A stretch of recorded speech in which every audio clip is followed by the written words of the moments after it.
Bonjour à tous. Est-ce qu'il faut juger toujours les autres? Alors toujours on est dit que non. Parce que si tu juges, tu condamnes comme ça, c'est toujours mauvais. Toujours lui, toi, nous on sort bien et l'autre sort mauvais.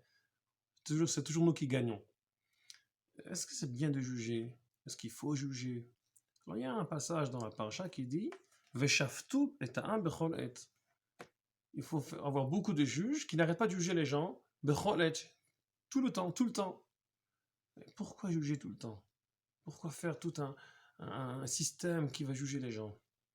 Parce que si on pense, juger, c'est nettoyer le terrain, si on juge comme il faut. Si des gens qui savent juger comme il faut. Et nous-mêmes, on doit juger nous-mêmes avant que les autres nous jugent. En hébreu, juger, ça veut dire shfita. Le passage qui dit Veshaftu et ha'am bechol et. C'est ça le passage. Veshaftu, il juge kol et. Kol azman, toujours. Il explique au Rav Kook, si on ne fait pas ça, si on attend, à la fin, il y a la maladie qui arrive. Quelque chose qui évolue là-dedans qui est mauvais. Il faut nettoyer, il faut faire le nettoyage. Le mot mishpat, lishpot, c'est juger. Le mot pshat, c'est simple, mais c'est aussi déshabiller. Il faut toujours savoir ouvrir. Lifshot et ayadayim, c'est ouvrir les mains. Il faut toujours savoir ouvrir les choses pour nettoyer. Ça, c'est le mot lifshot, le mot pshat. Pshat, ça veut dire le côté simple, sans les habillements qui sont en dessous de lui. Ça, c'est lifshot, ça, c'est le mot pshat. C'est la même racine de lishpot, juger. Il faut savoir toujours ouvrir les choses dans nous-mêmes, physiquement et spirituellement, nettoyer, faire le nettoyage, pas dans une façon mauvaise si vous voulez, mais il faut faire toujours le nettoyage. Ça ne marche pas autrement. Il faut déshabiller, lifshot, et trouver le côté simple, pachout, et moufchat, abstrait. Et c'est comme ça qu'on arrive à juger l'ishpot. Celui-là qui ne fait pas ça, qui pense que tout ce qu'il y a devant lui c'est comme ça, il n'y a pas plus que ça. En hébreu, il s'appelle la même racine, tipesh. Parce qu'il pense que tout ce qu'il y a devant lui c'est déjà bien.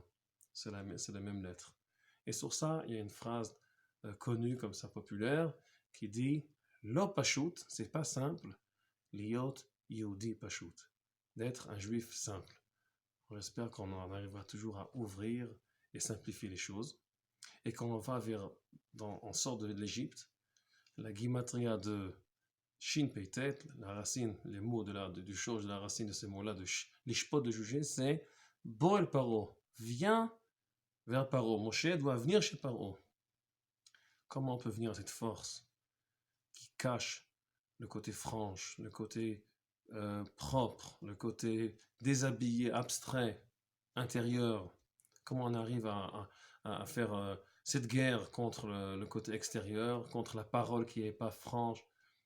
On dit que la parole était en exil en Égypte. C'est comme ça que le Zohar explique. Ils savaient parler, ils n'étaient pas franches.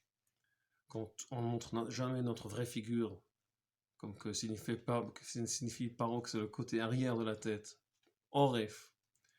Ça, c'est on arrive à nettoyer et à déshabiller les choses, l'ishpot.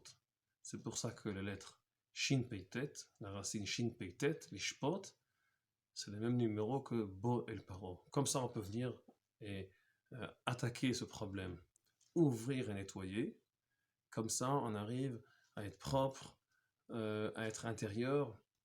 Il y a une phrase populaire qui dit Lo pashut, c'est pas simple, liot yehudi pashut. Alors, c'est comme qu'on a dit, c'est pas tellement simple, il faut savoir nettoyer, mais c'est comme ça qu'on arrivera à être contre les forces qui n'arrêtent pas d'habiller et de fermer la réalité. Il faut être pachout, il faut être moufchat, il faut être chauffette, il faut juger pour nettoyer, et c'est comme ça qu'on arrivera à éviter toute maladie dans tous les sens possibles. Shabbat shalom.